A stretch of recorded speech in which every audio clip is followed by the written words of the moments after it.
नमस्ते प्रियजनों, right view astro channel पर आपका स्वागत है। राहु केतु 12 अप्रैल 2022 को राशि परिवर्तन करने वाले हैं।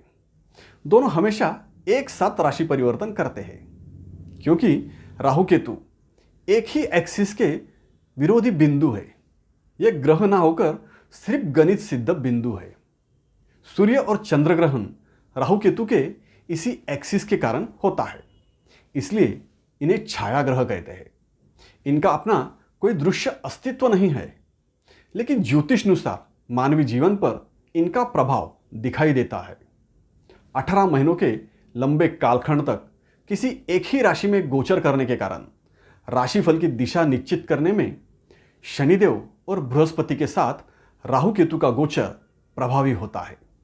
इसलिए अभी जो राशिफल मैं आपको बताऊंगा उसका प्रभाव अगले 1.5 साल तक रहेगा।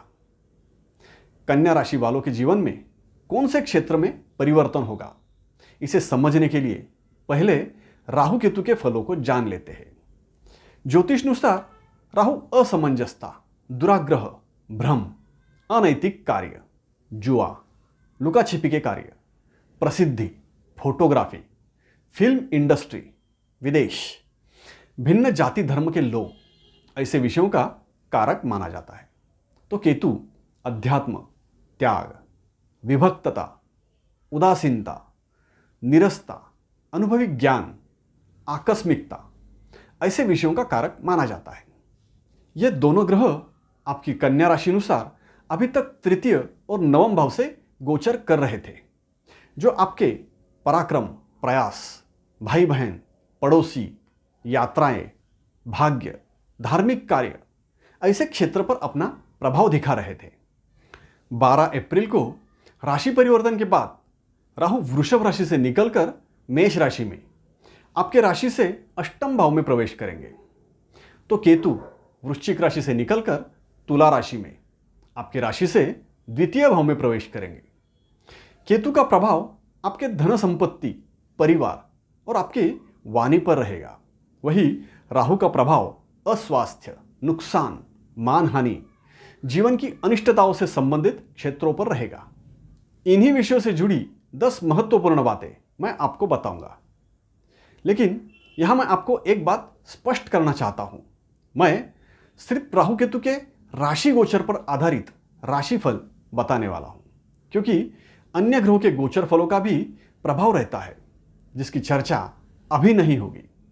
वैसे भी राशिफल का प्रभाव व्यक्ति की जन्म कुंडली में कैसे ग्रहयोग है उस पर निर्भर करता है। मतलब राशिफल का प्रभाव सभी के लिए एक समान नहीं रहता, कम ज्यादा होता है। कन्या राशि वालों को राहु केतु का यह राशि परिवर्तन बहुत ज्यादा सतर्क रहने के संकेत दे रहा है, क्योंकि ज्योतिष अनुसार राहु केतु दोनों पाप ग्रह माने जाते हैं और पाप ग्रहों का द्वितीय अष्टम भाव से गोचर अशुभ माना जाता है। इसलिए आपको इस 1.5 साल के गोचर काल में राहु केतु के फलों में अशुभता ही रहेगी। मेरा मकसद आपको डराना नहीं, बल्कि समय रहते आपको सावधान करना है। मैं आपको 10 ऐसी बातें बता रहा हूं जिसमें आपको प्रमुखता से सचेत रहना होगा। खास राहत की बात तो नहीं है। तो आइए शुरू करते हैं।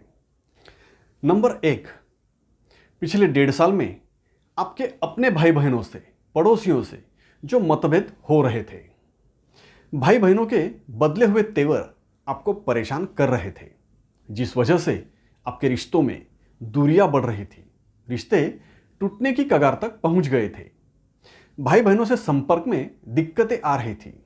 अब ऐसी दिक्कतें समाप्त हो जाएंगी, रिश्ते फिर से जुड़ने लगेंगे, संपर्क स्थापित हो पाएगा।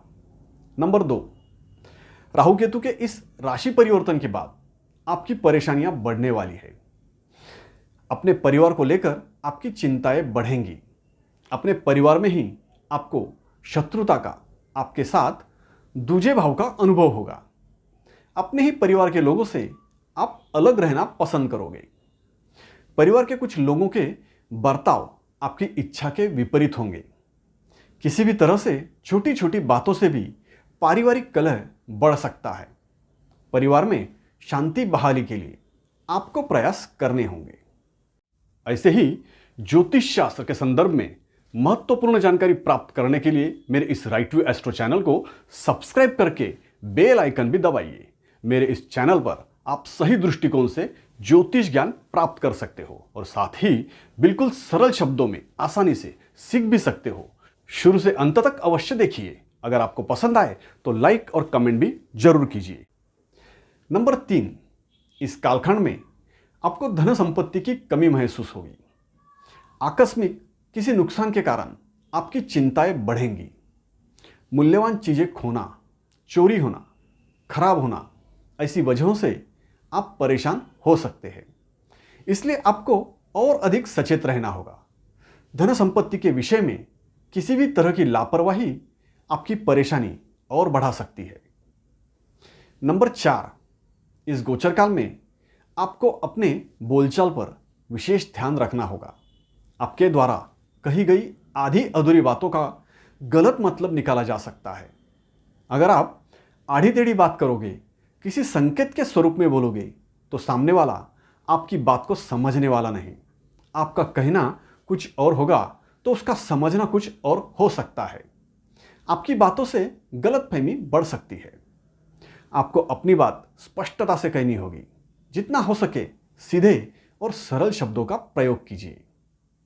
नंबर 5, इस कालखंड में अगर कहीं बड़ा निवेश करने की आप सोच रहे हैं तो सचेत हो जाइए। अपेक्षानुसार या आपको जैसा बताया गया उस हिसाब से रिटर्न्स आपको नहीं मिलेंगे। पैसों के व्यवहारों में आपके साथ धोखा हो सकता है, इसलिए सोच समझकर निवेश करना होगा। ज्यादातर बड़े रकम के निवेश इस कालखंड में करना टाल सके तो अच्छा होगा। वैसे ही किसी भी तरह के आर्थिक व्यवहार सिर्फ किसी के भरोसे पे करके नहीं चलेगा। लिखा पढ़ी आवश्यक रहेगी, नहीं तो दिए हुए पैसे डूब सकते हैं। नंबर 6, आपको इस कालखंड में अपने किसी भी महत्वपूर्ण कार्य के लिए किसी पर भी विश्वास रखना परेशानी खड़ी कर सकता है। इस कालखंड में आपके साथ विश्वासघात हो सकता है। इसलिए अनजान लोग, भिन्न जाति धर्म के लोग या विदेशी लोगों पर तो बिल्कुल भी भरोसा नहीं करना। लेकिन भरोसे के कुछ लोगों से भी आपको ऐसा अनुभव हो सकता है। इसलिए अपने निजी रहस्य, गुप्त बातें, निजी व्यवहार किसी से भी साझा करने से बचिए। नंबर 7, राहु केतु के इस गोचर काल में 8वां राहु आपको पैसों के लिए गलत रास्ते अपनाने का लालच उत्पन्न करेगा। आसानी से ज्यादा पैसे कमाने के चक्कर में आप कुछ गलत तरीका अपना सकते हैं। सही गलत, अच्छा बुरा, नैतिकता, ऐसे शब्दों की आप अनदेखी कर सकते हैं। किसी गुप्त धन की खोज में आप रह सकते हैं, लेकिन ऐसे किसी आसानी से पैसे कमाने के लिए नैतिकता को दरकिनार करना आपके लिए ठीक नहीं रहेगा। ऐसे कारणों से कोर्ट कचहरी के चक्कर हो सकते हैं। नंबर 8, आने वाले 1.5 साल में आपकी गलतियों को माफी नहीं मिलेगी। सजा के तौर पे आपको बदनामी का सामना करना पड़ेगा। मान सम्मान में कमी महसूस होगी। अपनी प्रतिष्ठा बनाए रखने के लिए आपको परिश्रम करने होंगे। और एक महत्वपूर्ण बात है, इस गोचर काल में किसी भी तरह के लड़ाई झगड़ों से दूरी बना के रखिए। आपको अपमानित होना पड़ सकता है। किसी और के भरोसे झूठे धकोसलों से बचिए। किसी भी तरह की गलतियों से बचने की कोशिश करते रहिए। नंबर 9, इस कालखंड में आपको कुछ अजीब से अनुभव हो सकते हैं। आपके साथ कुछ ऐसी घटनाएं घटित हो सकती है जो आज के आधुनिक दृष्टि से समझ के बाहर की हो, जिससे आपके मन में भय लगा रहेगा। आपके साथ ऐसा क्यों हो रहा है, ऐसा क्या हो रहा है, इसे लेकर असमंजस बना रहेगा। आसान शब्दों में जिसे हम टोना टोटका वगैरह कहते हैं। इसलिए इस 1.5 साल में ऐसे काला जादू, मंत्र तंत्र, टोना टोटका करने वाले लोगों से दूर ही रहिए। नंबर 10, आने वाले 1.5 साल में आपको अपने स्वास्थ्य का भी विशेष ध्यान रखना होगा। कुछ लाइलाज या जल्दी ठीक ना होने वाली बीमारियां इस समय में आपको परेशान कर सकती है। गुह्य रोगों की शिकायत भी हो सकती है। पीड़ादायी रोग हो सकते हैं। इसलिए खान पान पर ध्यान दीजिए। आपको जो नहीं खाना चाहिए ऐसे पदार्थ आप गलती से खा सकते हैं, जिससे आपको एलर्जी हो सकती है।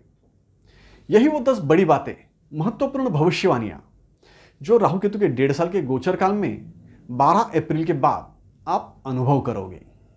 अभी के लिए इतना ही। राइट टू एस्ट्रो चैनल देखते रहिए, सब्सक्राइब कीजिए, लाइक कीजिए और कमेंट भी कीजिए। धन्यवाद।